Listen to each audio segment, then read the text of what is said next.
grado nosotros hemos podido limitar eso. Eso está por cuantificarse todavía.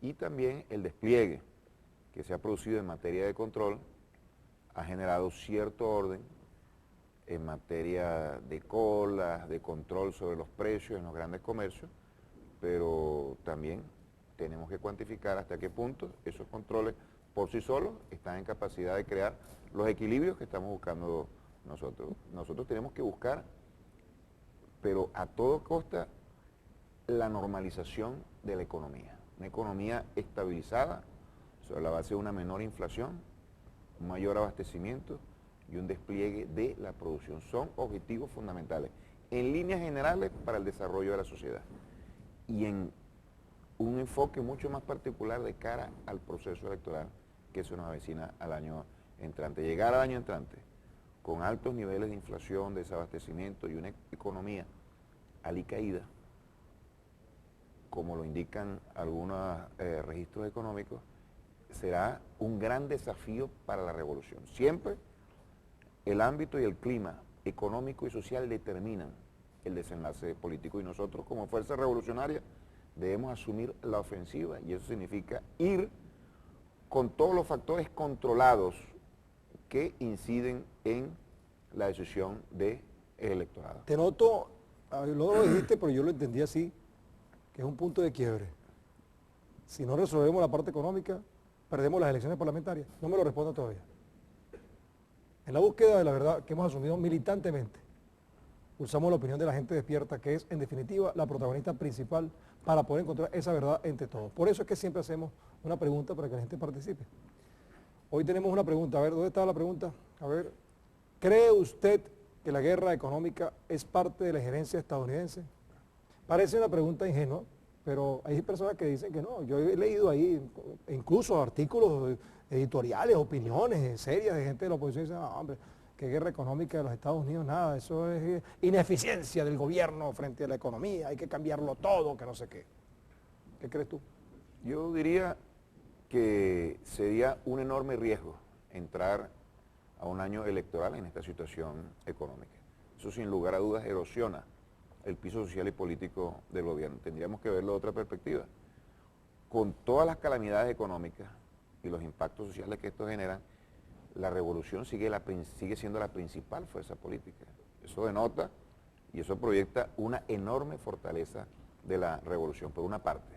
Y por otra parte, no cabe la menor duda de que las fuerzas imperiales, el gobierno de los Estados Unidos, así como lo ha hecho en otras naciones y aquí en otros tiempos, tiene una enorme responsabilidad en lo que está ocurriendo. Hay un libro, muchos, pero yo quisiera reseñar uno, Legado de cenizas, la historia de la CIA, escrita por un ganador, un premio Pulitzer muy importante, un investigador muy riguroso de la historia de la CIA, que es la historia de la injerencia del gobierno de los Estados Unidos en los asuntos internos de estas naciones como las nuestras, que han asumido posiciones de dignidad para desarrollar esquemas democráticos, nacionalistas, antiimperialistas y socialistas. Yo voy a recomendar otro a propósito de lo mismo, que se llama Veil, con B de Venezuela, Veil, las claves de la CIA, escrito por Bob Woodward, que es el mismo periodista que ayudó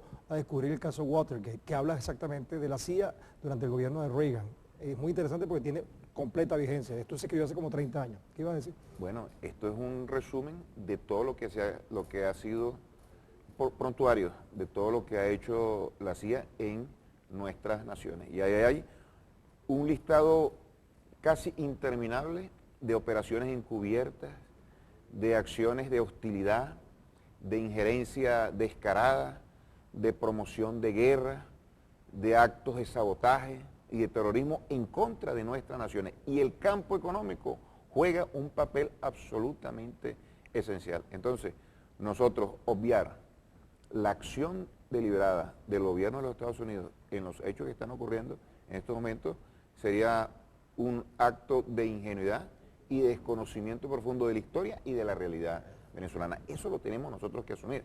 Ahora, más allá de eso, una revolución tiene que estar preparada ante esa situación y no podemos nosotros justificar lo que está ocurriendo con una acción que viene emprendiendo el imperialismo y los sectores oligárquicos que históricamente han demostrado ser lo que nosotros siempre hemos denunciado, factores dependientes del gran capital financiero que están subordinados a los intereses transnacionales. Ellos actúan en función de sus intereses, pero actúan de acuerdo a instrucciones y de acuerdo a propósitos geopolíticos de esa gran oligarquía financiera mundial. De acuerdo con eso, entonces ellos hace tiempo que detectaron las debilidades nuestras en el campo del control del suministro de alimentos. Se dieron cuenta que la mayor parte de la actividad de suministro de alimentos está en manos del sector privado y del sector privado adverso al gobierno. Se dieron cuenta de nuestras debilidades en la frontera, de la vulnerabilidad de la frontera, de incluso de la vulnerabilidad a través de la corrupción que permite el contrabando. Eso ellos hace tiempo que se dieron cuenta de eso. Y sobre la base de eso, entonces hicieron un proceso de ablandamiento para después caernos encima con otras acciones. ¿Eso es lo que tú estás diciendo? Sí, una estrategia dirigida a desestabilizar un país tendría dos dimensiones o dos grandes puntos de vista. En primer lugar, se desarrolla un análisis de la situación del país, cuáles son las grandes debilidades de una economía, y es indudable que nuestra economía tiene debilidades desde el punto de vista productivo, tiene una enorme dependencia alimentaria y es muy frágil desde el punto de vista del desarrollo económico. Dependemos en una enorme dimensión, en un enorme grado de los ingresos petroleros, y a partir de esas debilidades se desarrolla, ¿sí?, del petróleo y de los dólares que provienen del petróleo. Y a partir de esas debilidades se desarrolla un conjunto de acciones que apuntan a impactar a nuestra sociedad en los sectores más sensibles. Y aquí indudablemente, ¿qué es lo más sensible para una sociedad desde el punto de vista político? ¿Cuál es la acción que impacta de manera más negativa en la percepción de un pueblo hacia un gobierno?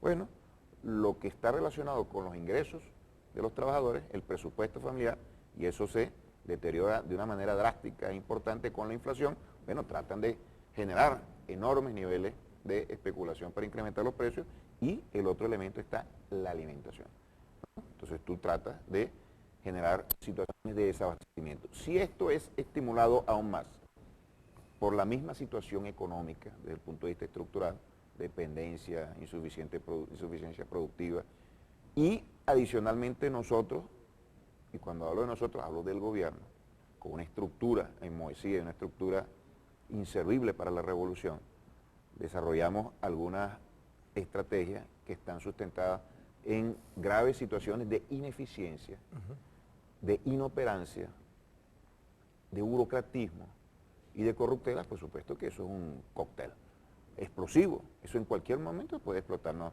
en la cara. Ahora, la fortaleza de la revolución radica precisamente en que, a pesar de que se ha activado esa guerra económica y a pesar de nuestros mismos errores, esta revolución no la han podido conmover. No te voy a hablar de derrocarla. Aquí han tratado de incendiar el país, y con esas estrategias han incendiado otros países. Caso ayer, más que lo cuente, y no lo han podido hacer. La respuesta nuestra no puede ser solo resistir, tiene que ser ir a la contraofensiva. ¿Para qué? Nosotros apostamos al Estado y ellos están permanentemente a la ofensiva para impulsar una política de libre mercado. Nosotros andamos siempre como, yo se lo explicaba, tú viste cuando estaba con Calixto, nosotros andamos siempre como el boxeador que está esperando dónde le va a llegar. Siempre estamos así, ¿verdad? ¿Te acuerdas? Como Caso Clay, pero después Caso Clay salía y daba los golpes. La contraofensiva. Ajá. Nosotros apostamos al Estado, ellos insisten en el tema del mercado. Ellos apuestan a la dirección del país por parte de la oligarquía.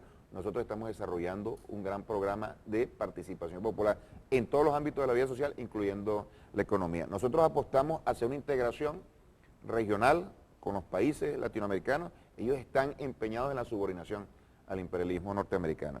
Ellos apuestan a la austeridad para robarle el dinero al pueblo. Nosotros estamos buscando la forma de hacer más eficiente el gasto y las inversiones sociales, y así sucesivamente. Pero para que nuestro proyecto tenga resultados y se pueda proyectar en el futuro y pueda ratificarse a través de elecciones y a través de todos los escenarios políticos, tenemos que hacer un enorme esfuerzo para que el pueblo, el gran actor de estas luchas y quien tiene que llevar estas banderas, realmente se despliegue en una gran fuerza social. Y el reto no es pequeño. Permíteme este último comentario. tú estabas haciendo algunas El penúltimo. observaciones, el penúltimo, algunas observaciones en relación al discurso de Obama Ajá. en la OEA. Y ahí tú observas la gran mezcla de arrogancia Sí. y de cinismo Sí. en las palabras de este señor que asume una posición, una postura y un rol de dueño del planeta. Sí. ¿Sí? De perdonavida. Exactamente. Yo soy el perdonavida. Y con un enorme cinismo, justificando absolutamente lo justificable, sin ningún tipo de moral, hablando de que en los otros países hay terrorismo, hay invasiones y hay guerra, siendo ellos los principales promotores. Y te lo digo por lo siguiente, ellos están en una situación de crisis, el capitalismo no ha salido de una de las mayores crisis a lo largo de toda la historia. ¿Cómo enfrenta el imperialismo esa situación? Con mayor expansión, con mayor destrucción, con una redoblada visión hegemónica en el planeta para sustraer la riqueza de nuestros países. ¿Qué implica eso para nuestros países? Eso implica para nuestros países una nueva ola de hostigamiento y de agresiones por parte del imperialismo. En este momento están concentrados en el Medio Oriente y en todos esos sectores que se han convertido en el verdadero polvorín del mundo, pero ellos no han abandonado la agenda hegemónica en América Latina y el Caribe. Y para poder avanzar en esa dirección, donde se revirtió eso a partir de la llegada del comandante Chávez, ellos tienen que pasar por un punto, por una alcabala, y es la revolución bolivariana, que es la que verdaderamente le da un rumbo antiimperialista a todo ese proceso de integración. Y eso dice mucho, y permíteme ya finalizar. Finalizar, tenemos todavía como 10 minutos más. Ajá. No, bueno, ahora que nos queda. Ajá. Entonces, nosotros tenemos que estar preparados, porque viene una situación en la cual las elecciones parlamentarias van a ser empleadas como plataforma para cualquier tipo de estrategia. Dependiendo del escenario, van a aplicar cualquier tipo de estrategia, la golpista, la terrorista, la electoral, para derrocar a esta revolución. Nosotros tenemos que llegar mucho más fortalecidos. Yo diría, en lo político estamos haciendo un buen trabajo, el partido está desplegado, hay un esfuerzo para construir poder popular, etcétera. Pero si nosotros no garantizamos una gestión de alta calidad, derrotando esas tendencias negativas que están en lo económico, va a ser sumamente difícil. Yo no digo que vamos a perder estas elecciones, pero va a ser un reto tremendamente gigante. Bueno, fíjate, la MUS se está reacomodando, ahora pusieron a Chupetica de Ajo a dirigirla, vamos a ver qué pasa con eso. Yo creo que es un tipo venenoso, así que hay que tener cuidado, no hay que subestimarlo tampoco. Yo hablé mucho de él hace un rato, pero no hay que subestimarlo porque ese tiene herramientas y tiene contacto con la NET, con la National Endowment for Democracy, los dólares, esos 15.000 millones de dólares que están por ahí, esos vienen y Chulo los va a conocer y los va a oler. Mira, y yo siento que los Estados Unidos... Eso que toma, la decisión, eso es parte de la autopsia que nosotros tenemos que realizar. Sí, es la autopsia, sí, pero moca, porque es la expresión de una tremenda los crisis. muertos salen. Una persona como esa, sin cualidades morales, éticas y políticas, teniendo ellos personalidades que reúnen un conjunto de elementos que pudieran garantizar no tanto ética, pero sí política, desde el punto de vista del conocimiento, de mayor prestigio. Entonces, se tienen que decantar por un personaje. Mira, eso es la expresión de una profunda división que se ratifica.